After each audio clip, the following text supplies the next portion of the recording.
Giá vàng bạc biến động mạnh trước ngày Vía Thần Tài, ghi nhận chiều nay ngày 24 tháng 2, xu hướng giá vàng đi ngang ở phân khúc vàng miếng, trong khi đó vàng nhẫn biến động nhẹ. Cụ thể, thương hiệu vàng Doji, SJC, PNC, Phú Quý, Bảo Tín Mạnh Hải, Bảo Tín Minh Châu chiều nay niêm yết giá vàng ở mức 181 triệu 600 ngàn đồng một lượng mua vào, 184 triệu 600 ngàn đồng một lượng bán ra, đi ngang ở cả hai chiều so với sáng nay. So với giá vàng thế giới quy đổi, giá vàng miếng SJC đang cao hơn 20 triệu 480 ngàn đồng một lượng. Gần đến ngày Thần Tài, mùng 10 tháng Giêng hàng năm là ngày mà nhiều người có nhu cầu mua vàng cầu may. Do vậy, nhiều chuyên gia dự báo giá vàng sẽ neo cao trong bối cảnh nguồn cung vàng vẫn khan như hiện nay.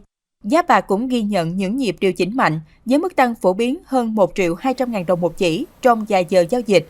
Giá bán ra nhanh chóng bước khỏi vùng 88 triệu đồng một ký để vượt mốc 90 triệu đồng một ký.